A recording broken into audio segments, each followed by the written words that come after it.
Mm, con base en el caso expuesto en el video, que es el caso número 11, el caso Carla, eh, ya hemos visto los primeros 15 minutos de ese video que nos ilustra una puesta en escena de una primera sesión de entrevistación o entrevista con un consultante y digamos, la sesión completa dura 1 hora 40 minutos, pero queremos irlo analizando parte por parte. Esos primeros 15 minutos, ¿qué nos dice a todos, eh, tanto del lado del terapeuta como del lado del consultante? Colegas, doctora Alexandra. Bueno, bueno, desde mi perspectiva de psicología forense o como psicóloga forense, lo que observé durante estos 15 minutos es que el entrevistador o evaluador pues estaba explorando aspectos muy generales de la vida de la consultante. Empezó pues con el motivo de consulta, o sea, que la traía a él o a la consulta mejor. eh, mm, Hizo como un paneo de los síntomas, entonces pues ella hablaba de pérdidas de control, de que se sentía excluida de los grupos, pero cuando estaba, por ejemplo, con una amiga o con él como profesional psicólogo, pues que no se sentía excluida, que eso le sucede en los grupos. Y posteriormente, el entrevistador pues se dedica a explorar antecedentes a paciente. Entonces, pues indaga por sus antecedentes familiares, psicológicos, psiquiátricos, si ha tomado medicamentos, si sufre enfermedades graves, si se le han realizado cirugías, si de pronto en este momento está consumiendo algún tipo de tóxico, lo llamó él. También lo denominamos sustancias psicoactivas, que es algo muy común entre la población joven. De pronto yo hubiera como explorado un poquitico más. Ella contestó sí, esporádicamente consumo marihuana y alcohol. Y también contestó que se tomaba un café diario y Coca-Cola, no recuerdo la cantidad, pero parece que es algo elevada. Y pues el entrevistador, el psicólogo, aprovechó para decirle que sería bueno reducir ese consumo. En jóvenes, como lo decía yo hace un rato, yo preguntaría puntualmente por un montón de sustancias psicoactivas que se están conociendo. Entonces yo preguntaría, ¿consumes Tusi? ¿Consumes Popper? ¿Consumes etcétera? Porque muchos jóvenes consideran que estas sustancias pues no son nocivas, ¿sí? Las ven de colores, las consumen en fiestas, entonces llegan a pensar que eso es algo chévere, como ir a una fiesta y que a uno le ofrezcan un chocolatico y uno dice, ay, bueno, sí, gracias. Entonces, para ellos pareciera, para los jóvenes, que muchas de estas sustancias no son tóxicas. Entonces, yo particularmente cuando yo hago estas evaluaciones, sí pregunto por cada una de las sustancias y me he llevado sorpresas. Exploró con quién vivía, sus padres, sus hermanos, si tiene una amiga, efectivamente una amiga en la universidad, tiene un novio y aún así ella se siente sola, ella manifiesta sentir mucha soledad. Y con el novio pues tiene una relación disfuncional, en este momento está mal a pesar de que la relación continúa. Entonces, lo primero que hizo este entrevistador que me parece muy, muy, muy, muy oportuno es como hacer un paneo general de cuál es la vida actual de esta chica, de cuáles son sus antecedentes. Para él, seguramente lo que veremos más adelante, empezar a profundizar en esos síntomas de pocos que ella ha mencionado, el tema de sentirse sola, las pérdidas de control, sentirse excluida de los grupos, etcétera. pero pues ya él sabiendo que no tiene antecedentes psicológicos, que no tiene enfermedades, que entonces va a ir encauzando muy seguramente la evaluación por otros caminos, pero profundizando en los síntomas, creo yo. Entonces, no, excelente aproximación inicial al caso de Carla. Gracias, mi doctora Alexandra. Colegas, tienen la palabra. Compañeros, bien, el tema del tiempo, pues hubiese sido interesante de pronto eh, mirar, al mirar el video, a ver si se gasta, digamos, todo el tiempo en la parte exploratoria, pero los 15 minutos nos dejan claro de que el tema de exploratorio y por áreas era lo que buscaba el especialista. Sin embargo, pues siento que no sé si me equivoco, pero siento que en la parte familiar como que trató de devolverse, como que hizo un tema de ir por áreas, pero no profundizaba y entonces después volvía a preguntas, sobre todo en el área familiar, y pues ahí me dejó como la inquietud. Eh, yo pienso que la introducción fue muy corta en cuanto al secreto profesional, al tema de buscar ese rompehielo, esa empatía, esa confianza. Si bien es cierto, la chica sabe que es un profesional que está al frente de ella, lo cierto es que sí me parece importante que esos primeros momentos se gane la suficiente confianza y es muy importante hablar del secreto profesional y del tratado que existe entre paciente y terapeuta para que ella pueda tener mayor tranquilidad en contar posiblemente cosas que pueden ser sensibles o dolorosas. Incluso para el tema de consumo de sustancias puede que le diga solamente marihuana, porque pues decir heroína inyectada o decir consumo de alcohol y tabaco pues, pueden ser temas que, que si no se hace un adecuado acercamiento desde la confianza entre los dos, pues muy difícilmente va a poder contar esas y muchas otras cosas, violaciones y demás posiblemente. Entonces, creo que sí faltó un poquito esa introducción, eh, pero quiero hacer énfasis en el tiempo, sobre todo para ver si esto fue solamente exploratorio de una primera sesión o si fue más allá de allí. Eso sería Le- mi apreciación. Muchas gracias.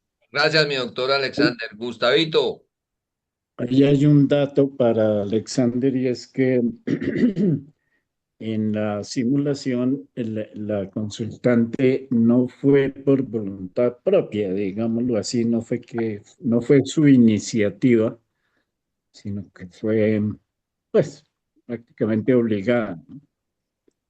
Ese es un tema que después se trata en la Sí. sesión. Y yo sí quiero con esta aclaración del doctor Gustavo, tal vez no lo escuché, pero quiero hacer algo importante. O sea, cuando un paciente viene a consulta por voluntad propia, incluso cuando paga a un profesional para revisar algún aspecto de su vida, alguna dificultad, alguna situación que tiene una connotación diferente a cuando alguien lo envía, lo presiona, le Claro, paga, claro. porque en últimas no sé, primero por el compromiso, segundo por la comprensión de que si tengo un problema o el problema más es de mi mamá, y es la que me está enviando allí. Si realmente Sí, sí. reconozco que tengo un problema, lo quiero cambiar y estoy dispuesta a buscar ayuda para cambiarlo, o si es mi mamá, mi hermano, la sociedad, el colegio, el que me está enviando, entonces, no sé si el problema es de la chica o de la institución o de la mamá o del hermano, y eso tiene profundas implicaciones en todo el proceso tanto en la fase exploratoria como en el desarrollo, como en la implementación y en la consecución de resultados. Hola, buenos días. Catalina, Hola, mi doctora Catalina, cuéntanos. Cata. Bueno, buenos días a todos. Disculpen que no puedo poner como la vídeo porque pues estoy un poquito como ocupada acá, pero quiero hacer un pequeño aporte. Cuando ingresé a la reunión ya había iniciado el video que nos compartieron. Pero, a ver, ya me contextualicé y lo que entiendo es que es una simulación. Para hacer una simulación, pues obviamente siento que la paciente está muy abierta al también enterarme del dato de que fue, pues no por iniciativa propia, sino por pues, lo más lógico, un familiar o alguien que está interesado en su estabilidad emocional.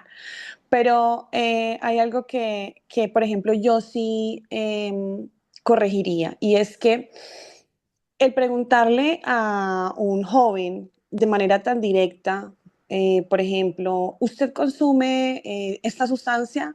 Usted, o sea, como con ese tipo de preguntas tan directas, pues está comprobado que ellos por el tabú, y no por el tabú entre ellos, sino por el tabú social, por el contexto, digamos, por el colectivo del tabú social del consumo de sustancias alucinógenas, pues no van a responder a una manera como tan abierta a eso. Y lo digo porque yo tuve aproximaciones mucho con esta población, con estos jóvenes. También me llamó mucho la atención esa pregunta en donde él le decía y indagaba un poco más acerca de su familia. Yo haría como un cambio y mi pregunta sería como, para iniciar este tema, sería como, me gustaría que me comentaras un poco acerca de esos recuerdos que tienes en tu infancia, o sea, que empezar como así, ¿no? No con esas preguntas como tan directas que yo pude como percibir durante el tiempo que escuché la simulación. Yo sé que cada uno tiene como, digamos, su estilo según su vertiente. Yo de pronto como que lo que percibí fue una corriente psicoanalítica porque indagaba mucho acerca de su infancia y tal vez de su actual tejido social, por decirlo. Entonces, pues siento que de mi parte haría ese tipo de variaciones y más con ese tipo de población que es tan particular entre, entre los seres humanos, ¿no? Porque es un momento de transición muy fuerte. Ellos viven ese adolecer, o sea, ese dolor por incorporarse a la vida adulta. Entonces, el tipo de comunicación con estas personas debe ser mucho más delicada, por decirlo. Gracias. Gracias, mi doctora Catalina. Oscar, ¿cómo la ves? Bueno, yo soy consciente que fue una entrevista simulada, que no fue una entrevista real, pero tiendo a pensar que los elementos o el script o el guión que siguió el terapeuta y la paciente fueron hechos en base a hechos de la vida real que se incluyeron en ese guión y que cada uno interpretó de una manera excelente. De manera que la situación de la chica, de la paciente, se linkeó, si ustedes me perdonan el uso de este término sajón, tan ligado a la informática, pero el proceso de linkeo o de hipertexto en realidad surge de un análisis de la manera en que funciona nuestra mente. Nuestra mente está continuamente haciendo links con cosas que aparentemente no tienen relación una con otra, pero lo hace espontáneamente. Y en mi caso, al ver esta entrevista, esa sensación de rechazo que siente la paciente, aún en situaciones en las cuales no está siendo rechazada, y que es algo que muy bien el terapeuta remarca y le dice, bueno, pero esto puede ser visto desde otras perspectivas, no necesariamente un rechazo, puede que haya otras interpretaciones, pero ella vuelve a caer siempre en ponerse en la situación de rechazada. Y esta situación de rechazada yo creo que tiene mucho que ver con el hecho de que fue producto de un embarazo no deseado. Ella se enteró ya más grande de que había sido producto de un embarazo no deseado Y esto se linkeó en mi memoria con el recuerdo de alguien cuya madre quería abortarla y que no lo hizo porque su padre se opuso. Y de allí derivó una sensación infantil de miedo a su madre. Ella me decía, tengo miedo, no sé por qué, pero desde chiquita tengo miedo a mi mamá y tengo miedo que me mate, pero no sé por qué lo pienso y por qué lo siento. Y al mismo tiempo tenía un sentimiento de devoción por su padre, quien fue el que impidió que su mujer hiciera un aborto. En la vida adulta, esta persona tenía una sensación permanente de desconfianza y una actitud defensiva en todas las situaciones, aun en aquellas que en realidad no había una amenaza verdadera hacia su persona. Y esto que yo lo viví con una persona con la cual pude llegar a conocer estos detalles tan íntimos y tan personales, me hizo pensar durante mucho tiempo sobre la existencia de un psiquismo prenatal, de que antes de nacer ya tenemos una estructura psíquica que percibe las cosas que ocurren en ese medio ambiente que incluye el cuerpo de su madre y el pensamiento de su madre. Y que estas impresiones que se graban en el psiquismo prenatal dejan huellas que duran toda la vida y que condicionan conductas como las que expresaba esta joven ante su terapeuta. Discúlpenme estas disquisiciones psicólogo que he pensado Pues después de ver el video. No, totalmente válidas porque es, imagínate, una primera aproximación a una primera entrevista de terapéutica, llamémoslo así, y salen un montón de cosas, ¿no? Totalmente válido las hipótesis que podemos crear al respecto. Sabrina, eh, desde el ángulo tuyo, ¿cómo lo ves estos primeros 15 minutos?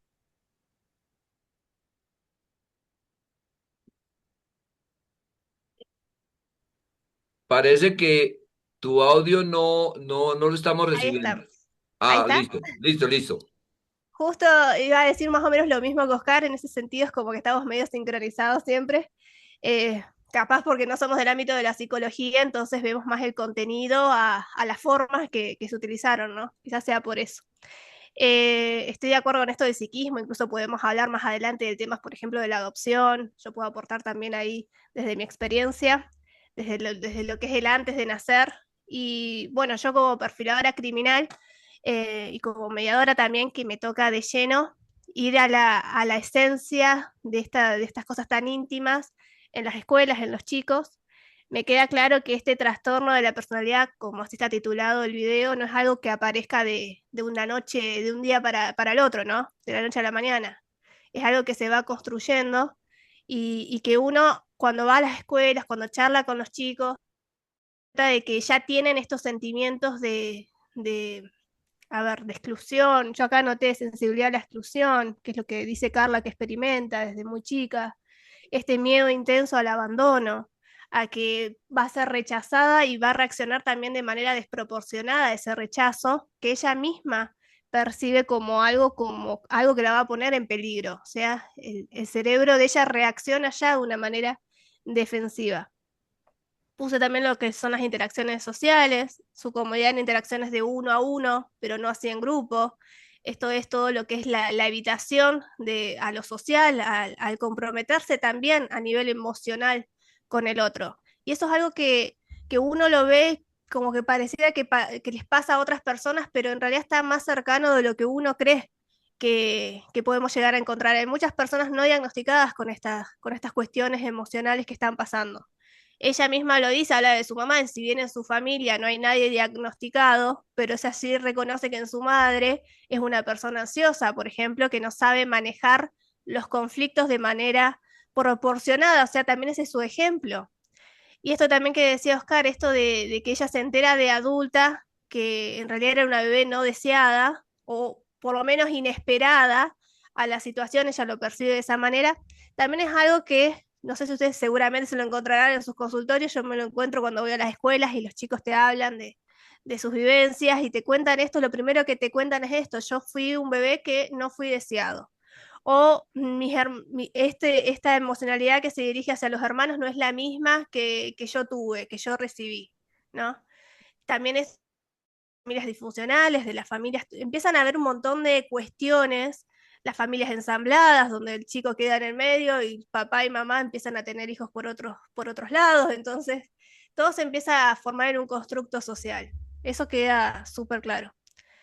Y todo esto que también tiene que ver con el autoestima y la autopercepción. Ella demuestra, si bien es una simulación, y es algo también con lo que me encuentro muy seguido, y en las escuelas sobre todo, es esta baja autoestima. Ya acá lo puedo ver en el después, ¿no? Cuando ya llegamos a la vida adulta y ese niño ya ahora forma parte de una sociedad, ya va a la universidad, ya tiene pareja, y llega a este punto de una autopercepción y autoestima muy baja, una percepción negativa hacia sí mismo y hacia cómo el otro también lo recibe en ese mundo social.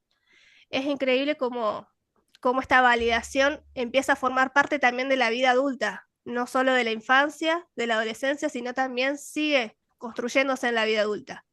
Me parece fundamental todas estas cuestiones y ni hablar, bueno, todo lo que se habló, bien como dijo Alexander y Alexandra, sobre el abuso de sustancias, sobre cómo se abarca ese tema. Yo también lo sentí como que fue algo como algo al pasar, ¿no? Como un tema al pasar y se podría haber profundizado muchísimo más. Pero bueno, es la primera aproximación, ya veremos cómo sigue el caso. Gracias, Sabrina. Isabelita, ¿cómo lo ves desde tu ángulo?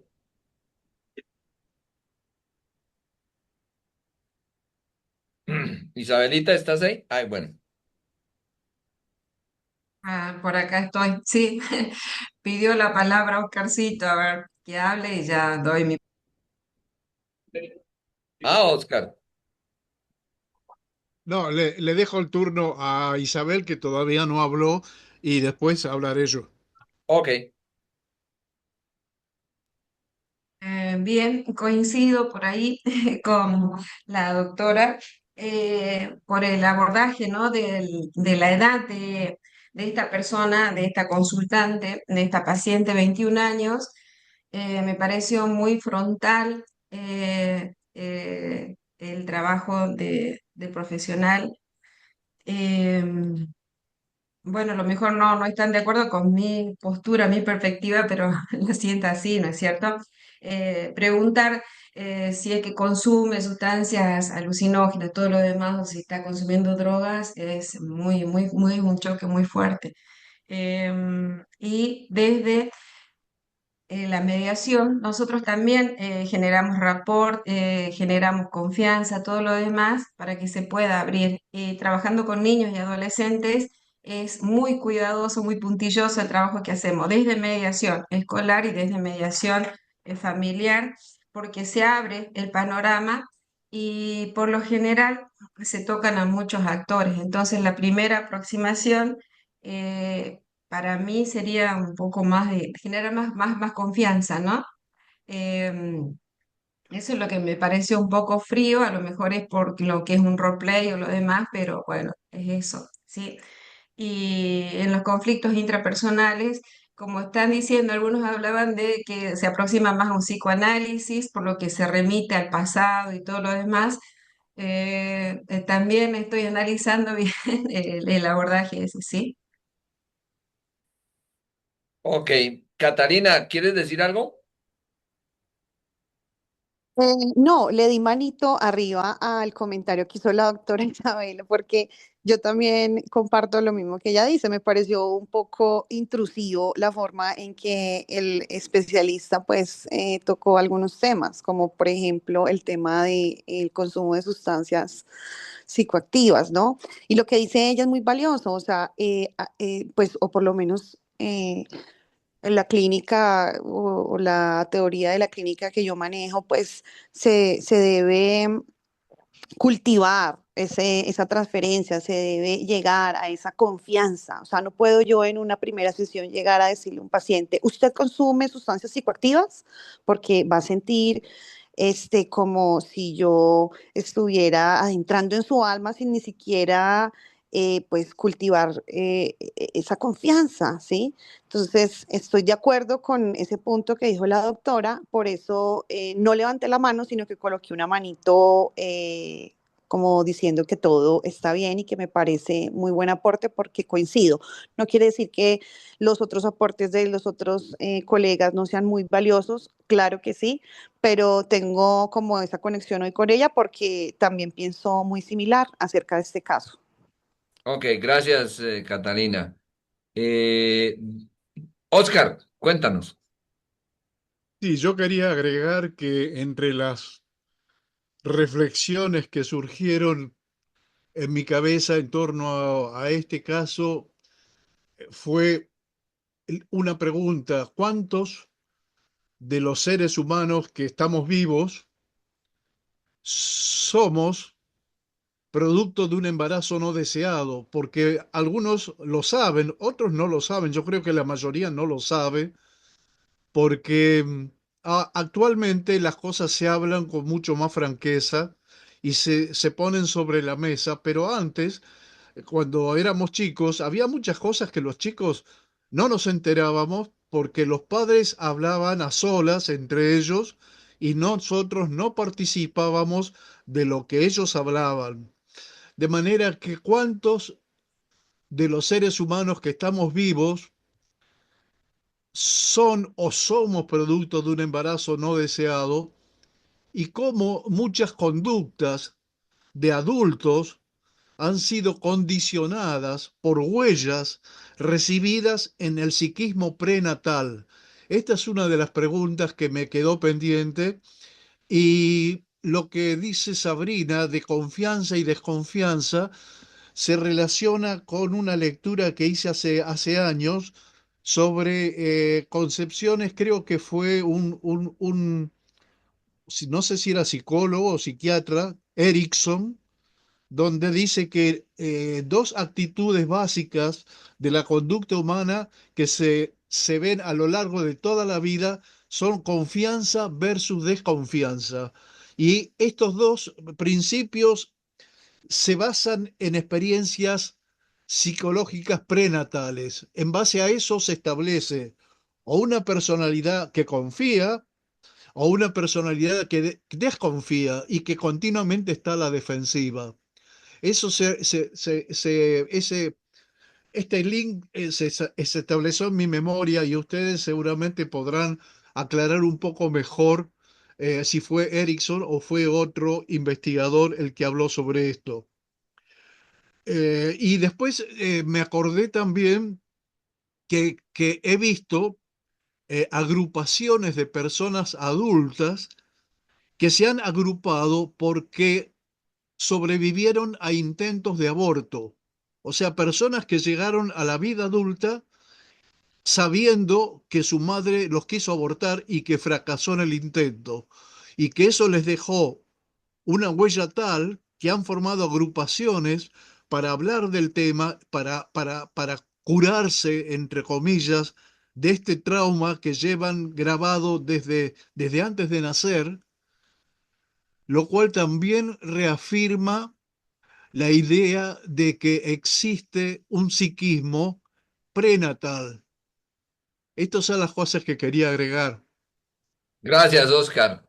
Eh, Le voy a dar el paso a Deyanira, desde su experiencia de 25 años observando casos parecidos. ¿Qué opinión le merecen estos 15 minutos?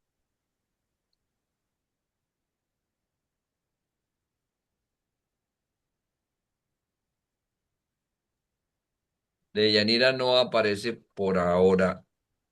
Entonces, eh, Gustavito, yo te alcancé a enviar un video complementario anoche. No sé si tuviste oportunidad de verlo, y ya estás Sí, claro. observando la del sinnúmero de correlaciones con ese segundo video.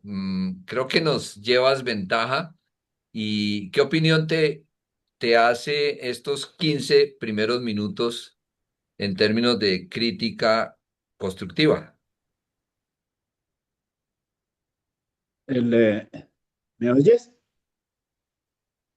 Sí, te escuchamos. No, Sí, te escuchamos. perdí la última frase tuya. Bueno, sí, 15 minutos es muy poquito porque como tú aclaraste, es un video bastante largo y digamos así que lo sustancial viene mucho más adelante, pero indudablemente corresponde a un modelo general conversacional, ¿no? Lo que en algunos ámbitos llaman terapias conversacionales en las que poco a poco a través de la conversación se va llegando a un cambio. De hecho, al final del video, pues el psiquiatra hace un feedback y llega en ese punto a que la persona se siente muy confiada con él y hacen de modo que pues se supera esa falta de rapport, de cielo del principio, pero creo que eso era parte como de la edición del video, que efectivamente eso fue un saludo, yo me llamo así, usted se llama así, y de una vez las preguntas. Pero hay que entenderlo dentro de ese contexto. Lo interesante es como el contenido. Yo tuve un par de pacientes o consultantes, como se dice ahora, hace un buen tiempo, y cuando estaba bastante activo, y uno de ellos vivía en Melbourne, Australia, y el otro estaba en el sur de Italia, no me acuerdo, en Bari, tal vez, no me acuerdo la población, pero ambos colombianos. Y, eventualmente, cuando yo vi el video, lo primero que pensé es, esto me suena como un déjà vu, porque ambos consultantes, hombres, uno de 40, el que vivía por allá en Australia, y otro como de unos 70 años, el que vivía en Italia, ambos habían tenido en en su infancia, habían tenido episodios muy parecidos, es decir, ambos se sentían, el uno, el que vivía en Australia y tenía su negocio, tenía un negocio de limpieza y nunca terminó la universidad, estuvo muy involucrado en temas de drogas, etcétera, se fue muy joven, logró salir de eso, pero tenía una autoestima por el suelo. Es decir, él, a pesar de que era autosuficiente, le iba relativamente bien, eh, decía que cuando era joven, cuando estaba adolescente, su papá lo llevaba donde unos tíos ricos o no sé qué, y lo trataban en una forma, pues, como humillante. O sea, era como, trajeron al, ¿cómo es que decíamos en el tiempo? Al recogido, ¿no? Y lo marginaban y lo hacían sentir totalmente discriminado en muchos episodios, etcétera. Y este hombre ya a los 40 y pico y todo, y no podía salir de ese enredo mental. Y el otro, que tenía como 70 años, había tenido un padre muy agresivo, perdón, no físicamente, sino verbalmente, y un hermano mayor también, de esos que les gusta hacer bullying. Y el hombre, a pesar de que había sido exitoso en su profesión y en muchas cosas de su vida, a esa edad estaba enredado en en una serie de sufrimientos producto pues de una cantidad de enredos mentales que tenía y no podía resolver y a esa edad, en vez de vivir y disfrutar, lo que hacía era amargarse la vida y como apegado a ese recuerdo y a esa situación, etcétera. Una cosa muy complicada. Eso me hizo recordar. Ahora, en términos de lo que dice la doctora María Española y un psiquiatra, se encuentran un psiquiatra y esta psicóloga conductista. Y ambos están de acuerdo en que la psiquiatría pues no tiene objeto, no tiene objetivo tampoco, prácticamente no sirve para mucha cosa. Pero al final, el psiquiatra dice una cosa que me quedó sonando. Dice que la psiquiatría, si no es social, mejor no exista. Y plantea el hecho de que los supermercados venden productos, los promocionan y en los comerciales se promocionan que afectan la salud del cerebro.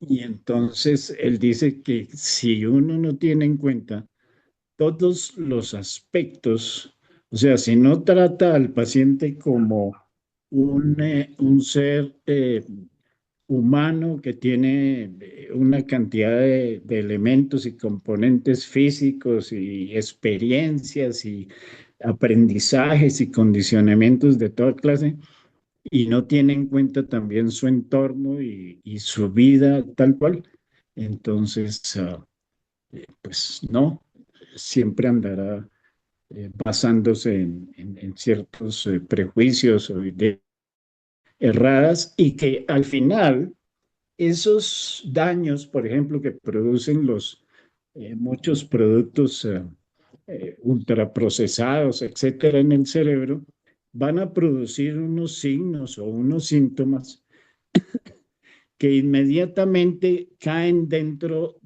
llama él el molino de carne del DM5 o del DM3, que es el que ellos mencionan más, y que en ese molino siempre sale, no es sino echar esos ingredientes y de ahí siempre sale un diagnóstico. Y que una vez que una persona queda diagnosticada, pues se jodió porque inmediatamente la van a tratar como en una forma pues discriminatoria, etcétera, y le van a formular necesariamente, como ha sido diagnosticada con una enfermedad, le van a terminar formulando un fármaco y, o sea, van a psiquiatrizar algo que fue resultado de aprendizajes y cosas por el estilo. Y para terminar, respecto a lo que decía el doctor Oscar, en mis tiempos a eso lo llamaban temperamento, ¿no? Decían que el temperamento era esa forma de ser de los niños cuando nacían, porque no hay duda de que un niño desde que nace es distinto de otro. Eso sí, pues no faltaba más. Y no solo es distinto físicamente, sino que su forma de reaccionar, si llora mucho, si duerme bien, si es tranquilo, si es agitado. Sí, yo creo que uno ya nace con una cantidad de predisposiciones, pero luego viene la epigenética y vienen las experiencias que pueden cambiar todo eso.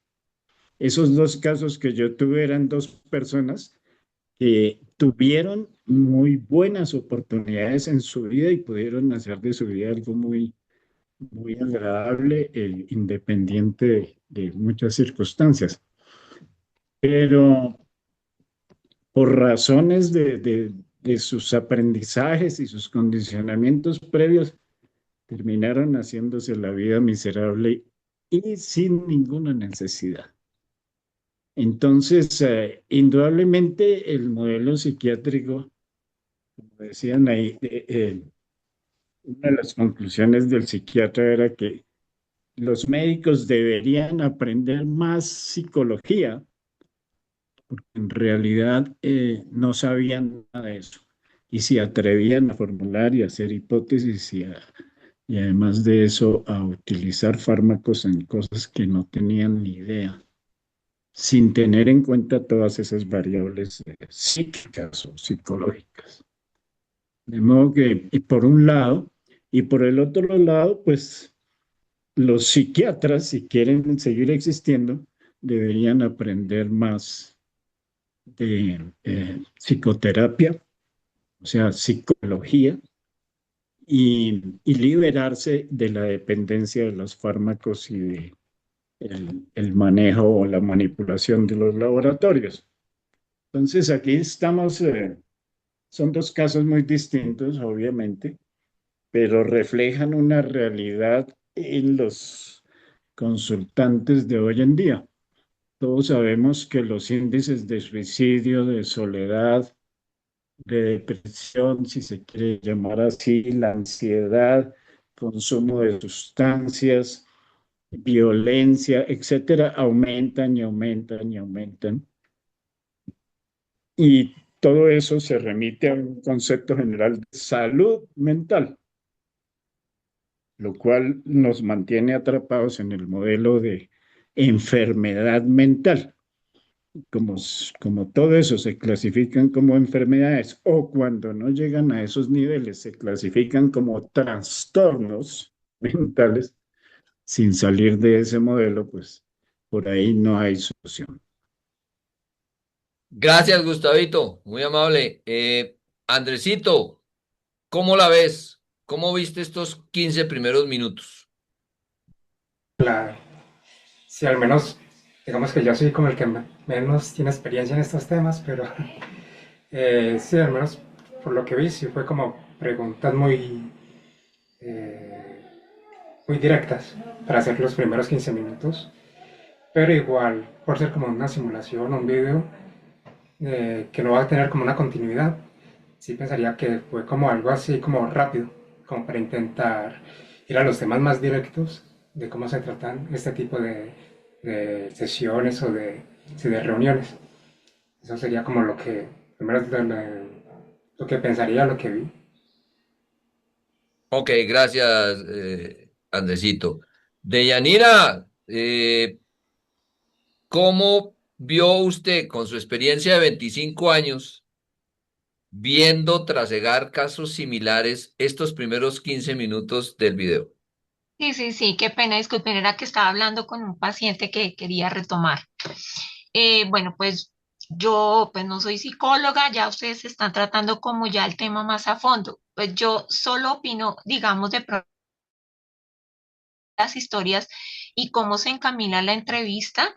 Eh, Según lo que yo he visto, pienso que cuando se inicia como la entrevista, según lo que usted ha hecho, es como primero crear como un genograma y preguntarle al paciente pues cómo se conforma su núcleo familiar y como puntuando en qué grado de 1 a 10 tiene la relación con cada miembro de la familia. Primero eso y luego preguntarle como cuál es el motivo de consulta y qué es lo que espera eh, en un proceso terapéutico. Eso era lo que yo quería opinar.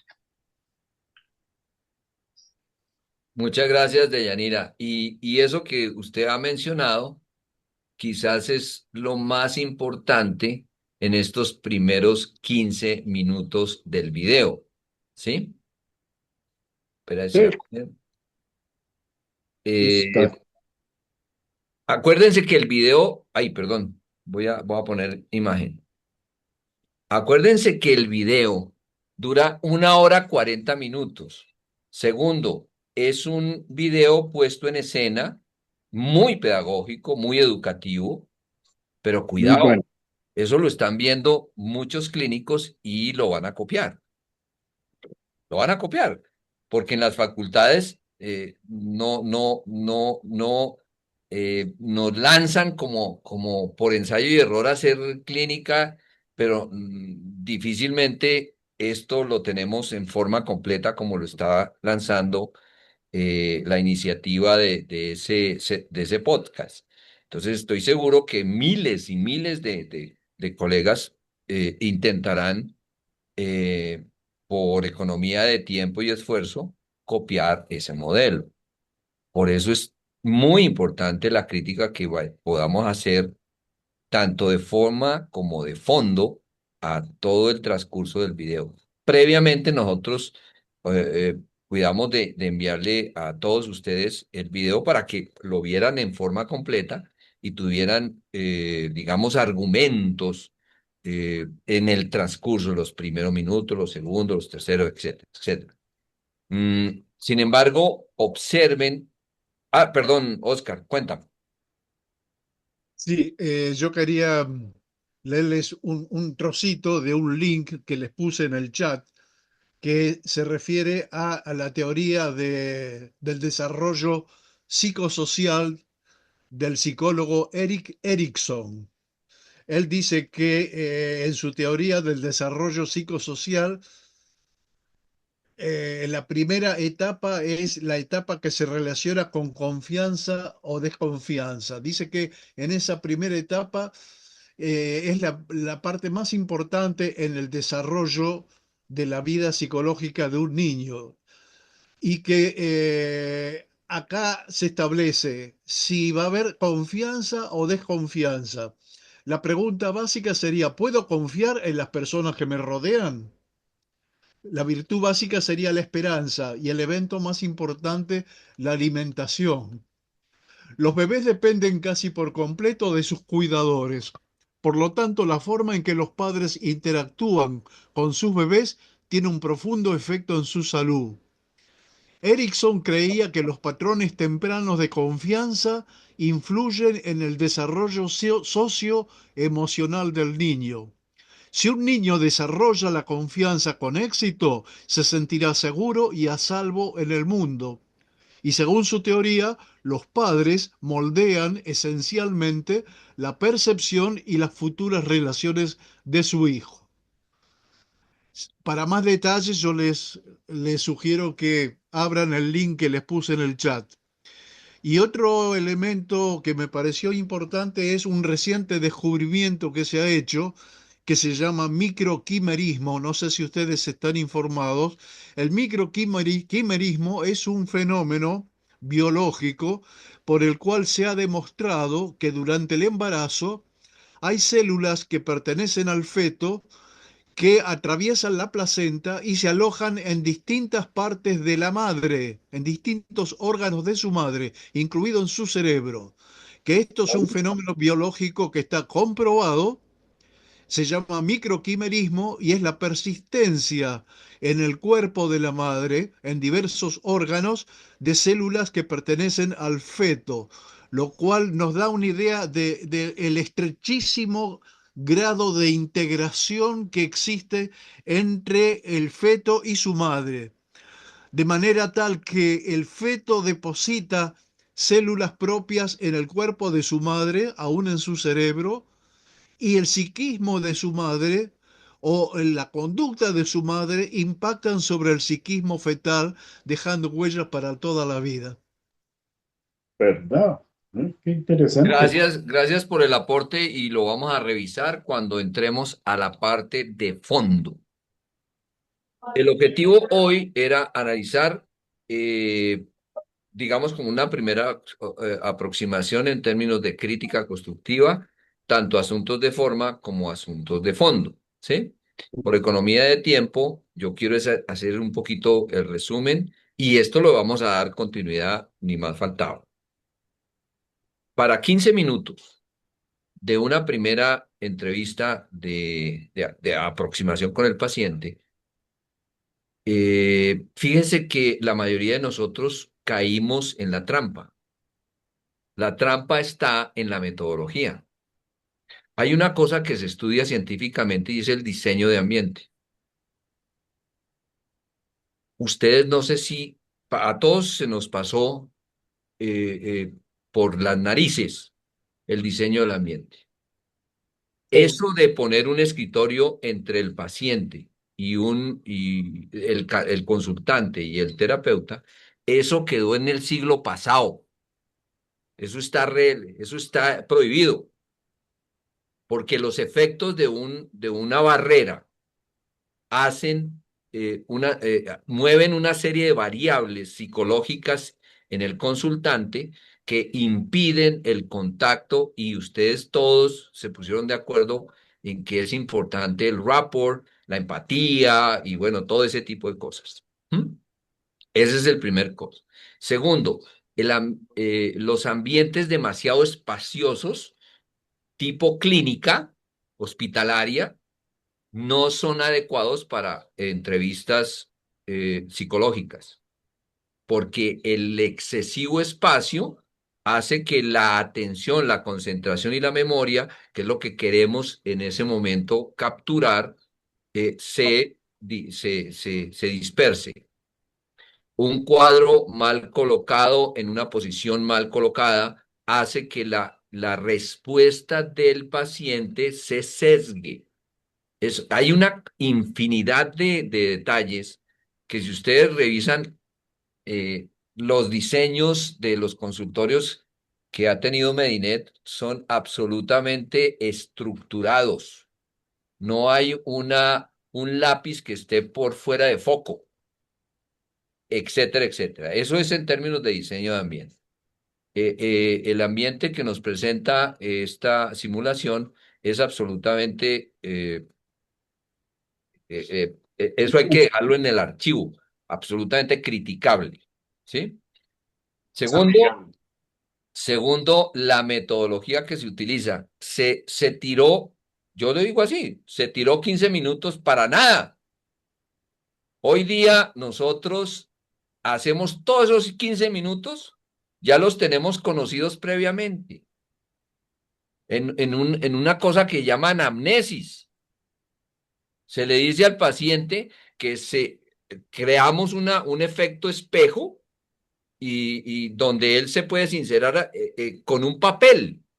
Él va escribiendo todo lo que se le va ocurriendo a través de unas preguntas semiestructuradas que lo van llevando a todo ese recorrido que este personaje, el entrevistador, está intentando hacer con el consultante. Eso previamente lo debe conocer el terapeuta para no perder tiempo y centrarse en la optimización del tiempo. Todo lo que le preguntaba a ese terapeuta en 15 minutos, eso está previamente conocido a través de una anamnesis bien estructurada. Entonces, ¿qué hacen esos primeros 15 minutos el terapeuta digamos, el especialista? Si lo considera importante, marca ciertos aspectos que ya están previamente llamando la atención y que pueden estar correlacionados con el motivo de consulta que está expresado en la anamnesis. ¿Para qué le pregunta el motivo de consulta si está expresado? Si quiere verificar, pues verifique ciertos aspectos, pero no pierda tiempo. Dedíquese a generar un ambiente, un diseño ambiental que beneficie el rapport. Y ya son habilidades del terapeuta optimizar el tiempo para que en 5 minutos ustedes ya hicieron el enlace, el link que habla de Oscar con el consultante. Y le queda a uno 55 minutos para generar una entrevista inicial mucho más eficaz, ¿sí? Eso en términos de metodología. Muchas veces en la práctica, en la práctica de clínica, a nosotros se nos pasan ese tipo de comillas detalles, pero eso está previamente como el chapulín, eso está previamente calculado, ¿sí? Eso está estudiado a profundidad y en pregrado a uno le enseñan esa vaina y uno simplemente la pone en ejecución. ¿Mm? El ambiente es absolutamente importante. El diseño de las barreras de comunicación físicas con el paciente es vital, ¿sí? Y lo otro, la recogida de información es realmente ineficiente, es ineficaz, eso es basura. si uno ve, si yo tengo un alumno que hace eso, pues simplemente no pasa la materia, porque eso lo debió haber tenido preparado el terapeuta previamente con una anamnesis analizada y puntualizada y previamente correlacionada. O sea, el trabajo del terapeuta es serio, es estructurado, no es improvisado. ¿Mm? ¿En qué dedica uno el resto de la sesión? Son 45 minutos. Aprendan un principio básico. Cuando un consultante va y toma la decisión, ya sea forzado o voluntario, el consultante después de los 45 minutos tiene que irse captando, teniendo la percepción de que recibió algo a cambio. Son principios de aprendizaje. Si el consultante se va con la cara torcida y no recibí nada, esto como que no. Lo que hizo fue preguntarme algo ahí sí, sí, sí, ya. Pero ¿qué recibí a cambio? El proceso terapéutico arranca desde el primer minuto, que uno estructuralmente divide copiando el modelo médico, valoración, análisis, diseño y finalmente intervención y seguimiento. Eso es, eso es problema de nosotros, pero el paciente o el consultante, recuerden eso siempre, tiene que irse después de su primera sesión habiendo percibido de manera objetiva que recibió algo a cambio. Hay en esos 15 minutos, hay unas imprudencias por parte del terapeuta, y es que le está lanzando sugerencias de ya intervención. Deje de tomar Coca-Cola, deje No, ¿cómo se le ocurre? ¿Cuál es la autoridad, digamos, en el análisis psicológico para atreverse a decirle eso a un paciente? Muchas conductas que nosotros observamos de los consultantes son adaptativas. Esa niña toma Coca-Cola por alguna razón. Y le hemos comparado a otras conductas que son menos adaptativas. ¿Con qué autoridad uno le puede decir a un paciente, deje de tomar Coca-Cola en los primeros 15 minutos? Si no toma Coca-Cola, se mete un tusi. ¿Sí me hago entender? Son conductas adaptativas que dentro de un análisis funcional de la conducta, uno las pone en una balanza. Prefiero que tome Coca-Cola a que se meta un cachito de marihuana, que le hace más daño, etcétera, etcétera, etcétera. Eso sale a través de la valoración. Ahí es más o menos lo que quería ilustrar en este momento con el video. Los animo para que lo vean completo, pero tomando en cuenta como dos grupos de análisis. Metodología, o sea, las cosas de forma, y lo de fondo. Todos estas observaciones que ustedes, o por lo menos que yo escuché de ustedes, la inmensa mayoría son críticas de fondo, son muy válidas. Todas, todas las observaciones que ustedes hicieron son tremendamente válidas. ¿Por qué? Porque lo primero que uno le dice a un consultante es, no te voy a juzgar, y tiene que irse con la idea perfecta de que no está siendo juzgado.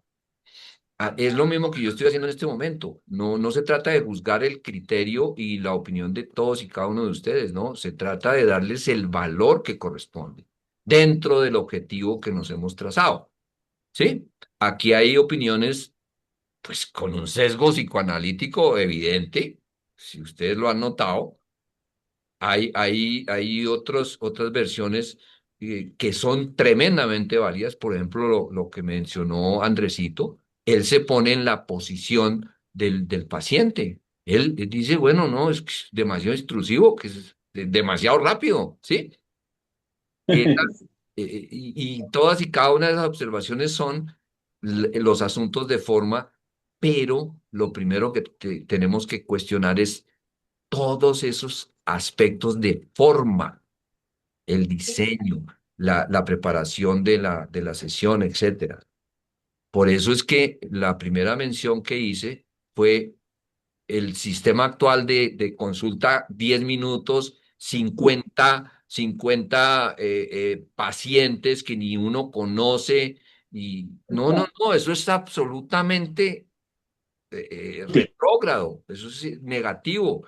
La cantidad de pacientes que nosotros recibimos en los últimos 30 años, de Yanira lo consta, dañados por ese bendito sistema de atenderlo 10 minutos, dañados, llegan dañados. Eso es pensar, por eso Gustavito le mandé el otro video. Nos hemos dedicado a ver en un consultante que el problema es la enfermedad. ¿Cuál es la realidad? El problema no es la enfermedad, el problema es la persona que tenemos enfrente. Es un individuo que si quiere creer en marcianos y eso lo hace feliz, pues yo le voy a reforzar el que siga creyendo en marcianos porque eso lo hace feliz. ¿Ya me entienden? No, no le tengo que imponer mis creencias. Para nada. Y todo lo que gira alrededor de eso son críticas de fondo. Sí, sí soy un poquito claro en el objetivo, mis apreciados colegas. Sí. Entonces, bueno, ya nos pasamos en la reunión. Valga la oportunidad para, como esto ha quedado grabado y lo y lo vamos a compartir, eh, no estoy seguro si por el canal de YouTube, pero vamos a compartirlo con todos los otros colegas. Primero, los invito a mirar o pues observar con esos lentes críticos tanto los asuntos de forma como los asuntos de fondo a lo largo de todo el video, ¿sí? Y Edgar, sí, sí, dime. quería darte las gracias por el aporte que acabas de hacer, porque me consta ahora, en el año 2025, que los psiquiatras siguen manteniendo el escritorio, los 10 minutos todo rápido, es impresionante, es decir, no hay, se deshumanizó No cambia. muchísimo toda la relación, el vínculo, ¿no? Y lo vivo de cerca, ese ejemplo es terrorífico, pero bueno, es así Y el eso sistema, por eso. y como decía el video que le mandé a Gustavito, no estamos en contra ni de los médicos ni de los psiquiatras. No, no, no, no, no, no, no. Estamos totalmente en contra de la formación. A nosotros nos formaron así en la academia, a Oscar lo formaron así, le vendieron la idea de que el problema es la enfermedad y a todos nosotros. No, coja el DSM-5 y concéntrese y ahí ya identifique y estigmatice y tal y formule. No, no, ¿cómo así? El problema, Somos expertos profesionales en la enfermedad, decía el psiquiatra de la otra entrevista. Tal hágame el cual, favor, Somos tal cual. profesionales de la salud, sino de la de la enfermedad. Porque enfermedad. el DM es E5, ¿qué es? Pues ese es un catálogo de enfermedades.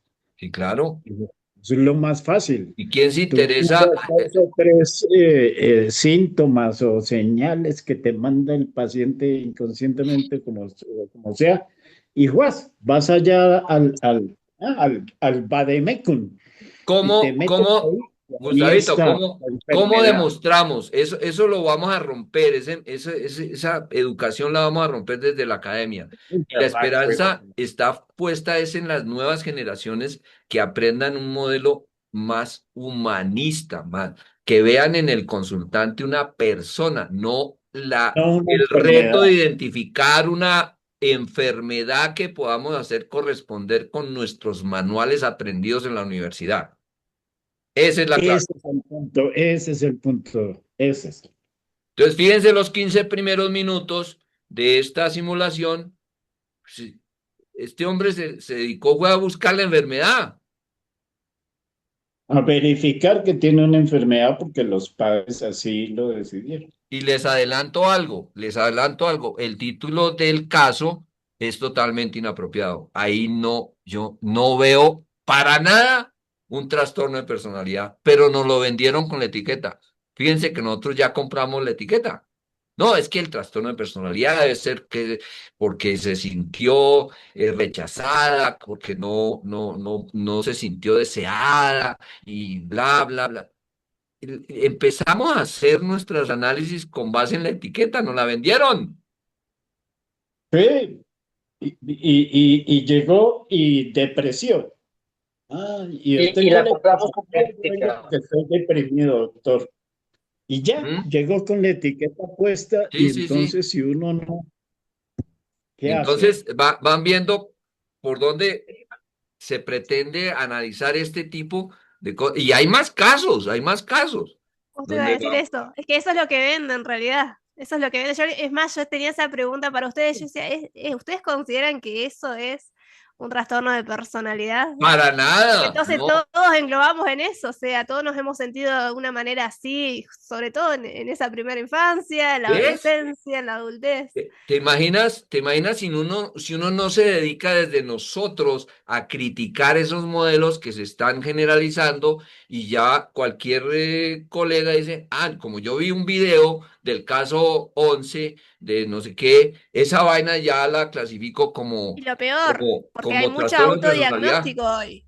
Hoy hay mucho autodiagnóstico a No, través de estos videos. correcto. Entonces, la idea es utilizar eso que tenemos ahí a mano como herramienta, pero nunca perder de vista nuestra capacidad de análisis y crítica. No importa, aquí no hay no, aquí nadie está imponiendo lenguaje político para decir las cosas suavecitas. No, No, como las pensamos, ¿qué carajo? Directo. Ay, que me equivoqué. Bueno, listo, corrijo, pero directo lo que nosotros analizamos. Y esa es la idea. ¿Listo, colegas? Sí, yo quería comentar ¿Listo? que en este tema de humanización y ver al paciente más que la enfermedad, eh, yo ah, alguna sí, vez me preguntaban sobre mi trabajo, entonces me decía que era la cosa más difícil de ser psicólogo y yo pues rápidamente respondí, pero luego lo analicé, que hay una estructura mental de una persona y bajo que se construye con muchos insumos.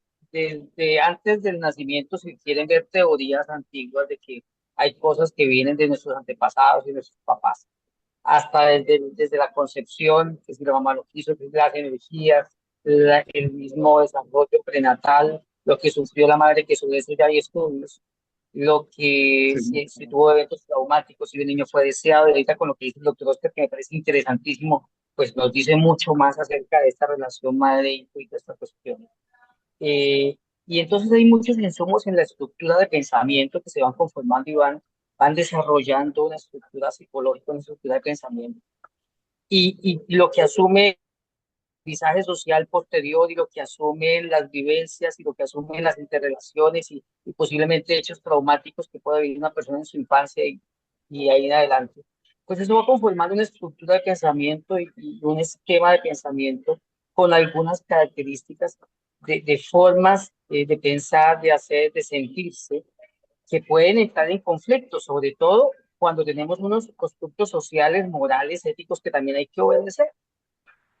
Y entonces las personas a veces hay un choque entre lo que siente, piensa y quiere y entre lo que la norma dice o la moral dice o la religión dice. Qué sé yo. Y es una persona que sufre, entre comillas, porque no está bien, no se siente bien y no sabe si sufre. obedecer a qué en algunos momentos en esa disonancia que tiene. Es un ser humano que sufre, es un ser humano que tenemos al frente, es un ser humano que está inconforme o está inquieto, no puede dormir o tiene alguna situación. Y hay que ver desde allí, desde ese ser humano que, que tiene esa disonancia, que sufre de cierta manera, que tiene un conflicto consigo mismo, que no es capaz de resolverlo y verlo desde lo humano, verlo desde ese ser. Sí, con toda esa construcción. Y el psicoanálisis pues dice, vayámonos y miremos desde atrás. Bueno, si lo quieren mirar, miremoslo. Eso no, no quita ni pone, pero ¿qué se va a hacer en el aquí y el ahora para poder que él tenga tranquilidad? Y si me compete, y es un poco siguiendo al doctor León, si me compete desde no teniendo en cuenta mi estructura y mis normas y reglas morales, si yo soy cristiano, si soy ateo, si soy gay, si soy protestante, sino verlo desde la estructura que él conformó, ¿sí? Y poder entender que hay que buscar la manera de que esa persona logre solucionarse, ¿sí? Guiarlo hacia ese proceso para que él logre seguir su vida, ¿sí? Eh, Así sea paliativa, si es el caso, si de pronto no, pero logre resolverse, ¿cierto? No sé si me dice explicar, pero es desde lo humano una persona que sufre a través de lo que se ha construido Ok, en todo su desarrollo. ok. Gracias, doctor Alexander. Y con tu aporte, yo creo que damos finalización a esta primera grabación. Yo me pondré de acuerdo con la licenciada Sabrina para ver si cómo editamos esto, porque me parece que tiene mucho valor y los invito para la próxima reunión, ver completo el video y lanzarnos con todas las críticas constructivas, tanto de forma como de fondo. Y ahí tocaremos esos aspectos de fondo, que son los más interesantes. Un abrazo a todos.